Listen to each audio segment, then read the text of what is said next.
Salut tout le monde, c'est parti pour Lyon City, votre émission culture sur BFM Lyon. Mes invités de la semaine, ils vont vous faire voyager enfin. Ils vont vous emmener loin, très loin, une envie d'évasion. Eh bien, restez là. Ils vont nous emmener ailleurs par leur nom, mais aussi leur musique qu'on va découvrir ensemble. Le groupe Eudland est avec nous. Salut à tous les trois. Salut. Bonjour. Normalement, vous êtes le double, hein, vous êtes 6. Ouais. Tout à fait. Donc, on embrasse Sylvain, Mélodie et Lucie. Oui, c'est ça. Léa et Alizé, vous êtes sœurs et vous êtes à l'initiative de la création de ce groupe. C'était en 2008 avec Lorenzo. C'était il y a combien de temps? Il y a 12 ans. 12 ans. 12 ans déjà qu'Eudland existe. Alors, Eudland, j'ai regardé, c'est un mot allemand, mais vous êtes bien lyonnais. Tout à fait, oui. En allemand, c'est un terrain vague, mais c'est aussi une forêt. C'est aussi un endroit dans un conte qui est propice au rêve et à l'évasion, comme vous disiez en introduction. Et Eud en turc, c'est la peur. Ça évoque tout ça à la fois. Donc c'est un terrain vague qui fait peur. Mais pas que. C'est un terrain vague, c'est un endroit où on peut construire plein de choses. Mais c'est vrai qu'il fait peur, mais qu'il peut aussi faire rêver. Je vous avais dit de bien vous accrocher, restez bien accrochés. On embarque pour un univers fantastique et poétique où tout est possible, d'une autre époque aussi sans doute. On va découvrir cet univers ensemble. Voici après avoir décroché les étoiles.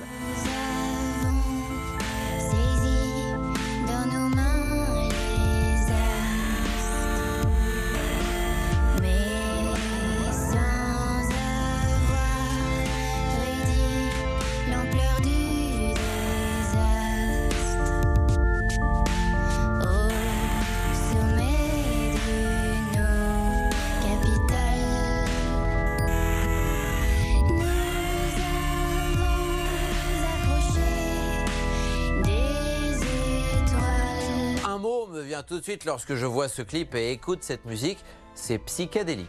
Bah oui, dans les motifs de la composition des motifs musicaux, avec des choses qui se répètent, plus le fait que le rêve est un thème qui revient souvent. Bon, en tout cas, quand on voit ça, on se dit que vous êtes des extraterrestres qui avaient décidé de vous poser à Lyon. Oui, c'est un peu le cas parce que on est à Lyon, mais on est partout ailleurs en même temps. Je voudrais, avant qu'on rentre totalement dans la musique, parler de l'esthétique de vos clips, de ce travail d'orfèvre. Je crois que c'est Lorenzo qui les confectionne. Moi, ça m'a fait penser à Angela Anaconda. Je ne sais pas si vous vous souvenez de ce dessin animé. Bah là, celui qu'on vient de voir, en plus, il est particulièrement technique mixte, quoi. Il y a vidéo et animation. En fait, c'est du stop motion en photo animée. Et du coup, je bosse à partir de maquettes en papier. Il y a aussi les voyages qu'on fait pour faire ces clips. On a fait aussi un album sur toutes les villes d'Europe et à chaque ville d'Europe, on faisait un clip. Donc, après avoir décroché les étoiles, ça a été tourné en Bulgarie. Oui, c'est ça. Oui. Je vous propose d'écouter un autre extrait de votre musique. Voici Östersund, c'est comme ça qu'on prononce? Parfait. Allez, c'est parti, une histoire de bateau, vous allez voir. De dangereux îlots à la surface de l'eau qui constituaient une menace pour le bateau. Eudland, alors parfois on peut se dire que vous venez quand même d'une autre époque, mais on a beau se creuser la tête, on a beau se poser mille et une fois la question, on ne trouve pas l'époque à laquelle vous pourriez correspondre, tellement votre univers il est délirant, un peu à l'image du pays des merveilles de la fameuse Alice d'ailleurs. C'est un peu ça aussi votre esthétique. Ouais, un petit peu. On a commencé avec ça. Surtout le premier album. On est passé de l'autre côté du miroir et ça nous a ouvert encore d'autres horizons. En termes musical, on a un peu fait une boucle où on a commencé très acoustique, on a joué avec des instruments électroniques, et puis on revient maintenant à une forme de minimalisme, d'instruments vraiment acoustiques, on peut jouer sans électricité. On va y revenir sur les instruments que vous utilisez. Alors vous faites de l'électro-folk au final, et on se souvient en vous écoutant que folk vient de folklore. Vous vous inspirez d'une certaine musique du 19e, et de folklore européen, lesquels? Là, on est plus sur la musique irlandaise. On a tout un album qui est inspiré des musiques grecques. Grec et La turc. musique rebetiko, ouais, donc qui est un mélange gréco-turc. Quel est le prochain projet, prochain objectif? Les morceaux qu'on a fait là, ils sont très acoustiques. On les joue jamais deux fois de la même façon. Moi, je dirais que notre prochain album, ce serait plutôt à enregistrer en public même. Et donc en acoustique et sans électricité, on est d'accord? On triche un peu. On peut, non mais on peut. S'il y a un piano, on vient, on arrive, on joue.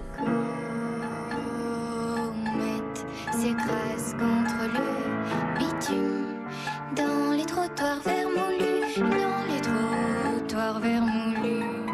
Si je vous dis thérémine, banjoline, bouzouki, baglama, non, je ne vous parle pas chinois. Il s'agit des instruments qu'utilise entre autres, plus traditionnels, le groupe Eudland. La scie musicale aussi. Le concertina. La sitar. Il n'y a pas quelques instruments que vous auriez inventés vous? On a transformé des jouets en instruments. Voilà, c'est ça Ouais. surtout. À tous les trois, il vous vient d'où ce point commun d'avoir à tout prix envie de s'amuser, mais aussi de repousser les frontières? De nos origines multiples. Moi, je suis italien. Et nous, notre père est turc. Et une curiosité peut-être de l'autre que soi. Le groupe lyonnais Eudland est avec nous. Alors chaque semaine, je demande à mes invités de nous conseiller des choses pour s'occuper à la maison. C'est parti.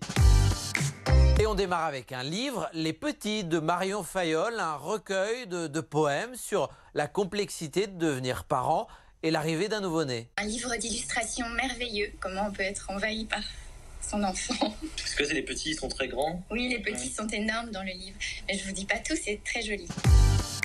On poursuit avec un film, Mustang, sorti en 2015. D'une réalisatrice turque. Et récemment, ça coïncide avec une actualité un peu horrible. En fait, c'est la sortie de la Turquie de la Convention d'Istanbul. Et donc, c'est tragique pour la condition faite aux femmes. Et enfin, musique, vous avez choisi Crocorama d'Odyssée et Oracle, c'est de la pop baroque. Ouais, c'est des amis. Ça me fait penser à eux, le côté psychédélique. Oh, ouais, ils sont à fond.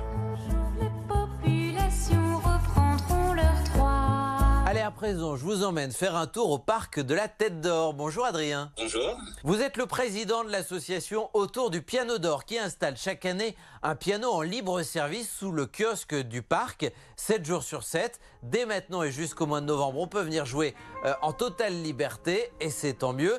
Et vous lancez cette année, vous l'annoncez aujourd'hui, un concours de musique qui aura lieu le 28 août prochain. On peut d'ores et déjà s'inscrire, les Talents d'Or. On donne la chance à des artistes de se produire sous notre kiosque et à l'issue en fait de ce concours, il y aura un vote du public et un vote du jury de l'association où ceux qui seront plébiscités par les votes pourront remporter. Donc c'est 50 € pour le prix du public et 50 € pour le prix du jury. L'idée c'est de s'inscrire par mail et de payer 5 €. L'adresse mail c'est autourdupianodor@gmail.com. S'ils participent au concours, donc en payant 5 €, on leur propose de faire d'une pierre deux coups et de rejoindre l'association par la même occasion. Alors on peut tout à fait chanter, jouer du piano, jouer des castagnettes. L'idée c'est de produire du son. Peu importe votre discipline, c'est ouvert à tous les âges aussi, je le précise. Très bien, et donc ce sera le 28 août. Et jusque-là, on peut, pourquoi pas, aller s'entraîner sur le piano qui est déjà en place. Alors oui, le piano, de toute façon, il a été mis là depuis 2 semaines. Et vous pouvez même ramener votre guitare, ramener votre violon, sans aucun problème. C'est bien noté. Merci beaucoup Adrien, vive la musique et à bientôt. À bientôt, merci à vous. Allez, on retrouve une dernière fois les invités de la semaine, le groupe Eudland avec Lorenzo, Alizé et Léa qui sont avec nous, mais en tout, normalement, ils sont 6. Allez les écouter.